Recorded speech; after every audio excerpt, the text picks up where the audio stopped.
We back, welcome back, welcome back. Hey, I just got a shout out Side Creek, man. I commentated the game there last night.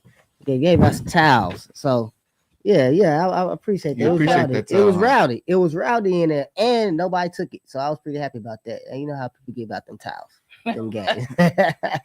But with no further ado, we got a special guest in here. You know how we do it here at Sidelines. We always give our guests their flowers. Mm-hmm. This man here is the man under the brim. Mm-hmm. Back in the day, they would call him the recruiter's cheat sheet. Mm-hmm. He's the man with the plan, get you 100 grand. Mm-hmm. He is a motivator, inspiring, a husband, and a real helpful person that you could call in a time of need. And a good heart, good person for the community, Mr. Jim Hicks. Oh, Hey. one last thing. Oh, okay. Hall of Famer, Jim Hicks. Hey, okay. Yeah, you can't leave that out. Let's go. Let's go. Hall of Famer. All right. How you doing? Welcome to the show. Welcome to Sidelines. This is the show where the only perspective is straight from the sidelines. Welcome. Oh man, I'm just trying to get in where I fit in. This is good. Let's roll. So, well, first I wanted to talk about RCS Sports. Tell the people how did that come on? Because a lot of people don't know the story of how that started. Oh man, around the turn of the millennium, my cousin, they had a program called Hay Select, HAAY, Houston Amateur Athletic Youth, and around January of 2000, everybody was nervous coming out of the millennium. Is the world gonna come to an end? It's all it was crazy back then, and for us mentally. So it was like, you should come and volunteer to coach a team. Coach a team. He said, yes, giving back to the community. Just coach a team of ninth graders, and it'll be cool. You'll like it. So he convinced me after 2 or 3 other phone calls, and I ended up going out there and did it. Coached, put a group of kids together, primarily from Cashmere, Booker T. Washington, Wheatley areas. And that team ended up kicking a little butt. So that was kind of like, it was fun. So those kids, we ended up qualifying for nationals, went to Tennessee to the AAU national. That team probably lost only 2 games in the state of Texas the whole season. So that was the beginning of it. So when I come back the following season, coached again, volunteered.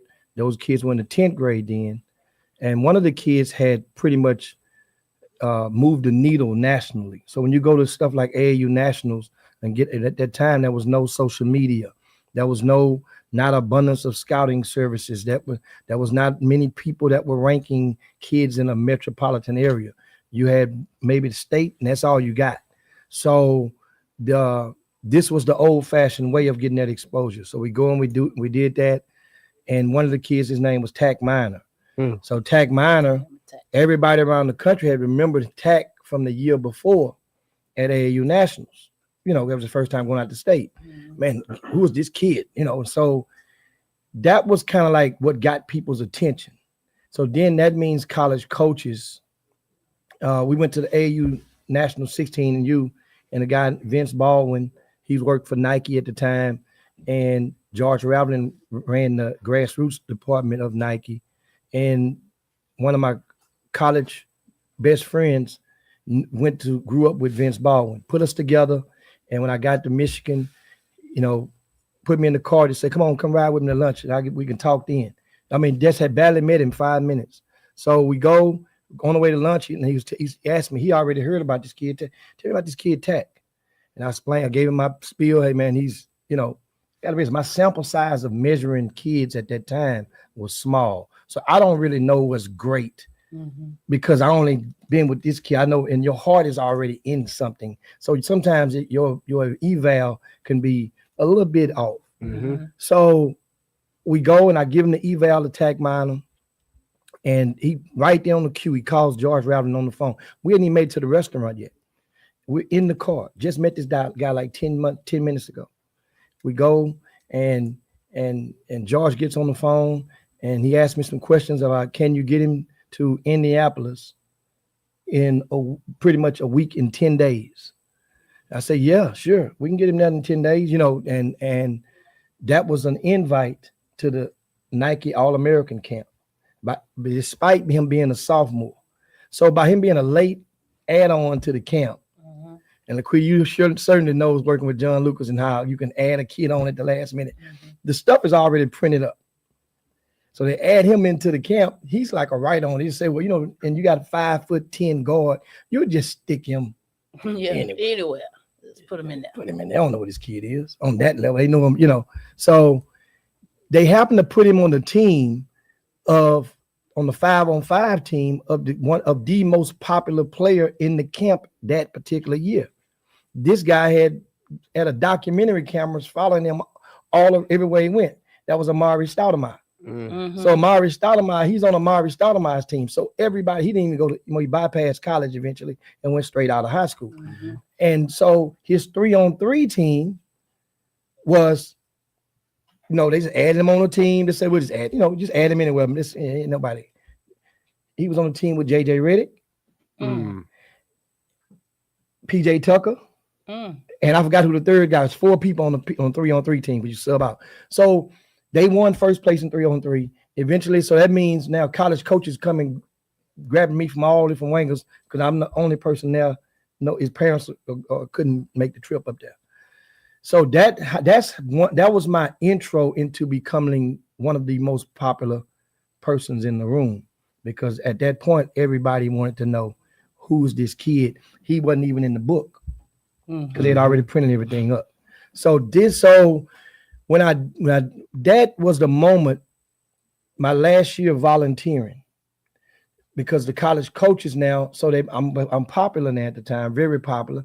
I think Hal Passon was doing the Kingwood Classic back then that time. It was the hottest tournament in the country during the summer. So what I did was, the coaches calling me now because they asking me questions, about this and that. So what I do, they're gonna come in time for the Kingwood Classic.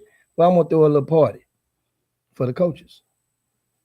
So I go and I find one of the spots in Houston and I fix it where the coaches don't have to pay to get in, and they can get real estate for the coaches, and now coaches love that. So now I'm even more popular.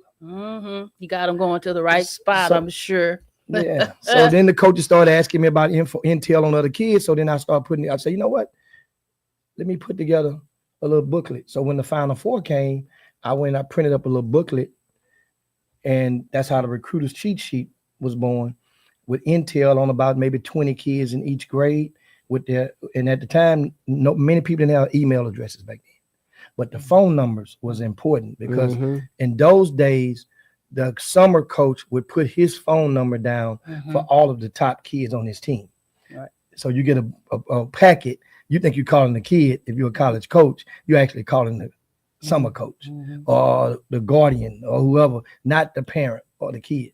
So that was my angle in, and I put those books together, went to the Final Four, and I basically gave them out, just giving them out in the hotel lobby at the host hotel. Now I'm planting seeds, and eventually all those coaches had to call back, and the word of mouth, and that's pretty much how RCS Sports was born. Man, that's crazy. That's a crazy story right there. It's like in anything, all it takes is that one to get you in the door, to get you, in the door and become the resource of everything. It just takes that one big player. And I remember Tac. I remember him from back then. That's the legend. They still talk about Tac Minor to this day. Man. So one real quick question, I got it. Before we go and wrap up, Tac Minor or Chris McDermott? I mean, it's two different positions. What are you asking? Tac was more decorated around the country. The best player in Booker T. It was just a debate between some of the Booker T people. Well, resume, Chris McDermott went to state. Tac Minor never went to state, but Tac Minor got the individual accolades on the non-scholastic scene. Tac Minor was a USA basketball. They won first place back then it was called a U.S. Developmental Festival. The South won first place. He had 30 points, 10 assists in the championship game. He made the Jordan Brand All-American game.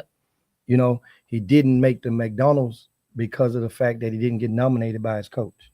Oh, I can't wait to get to the McDonald's part. I know we're going to talk about that in a minute. We got to talk about the whole McDonald's thing. Why y'all like McDonald's? Oh yeah, I could use a Big Mac. You got some money? Go get us one right quick. Nah, you make way more money than me, Laquita. Okay, we'll be right back and talk about actually some Texas players that got snubbed from the McDonald's All-American game right here on Amazing 102.5 FM Sidelines.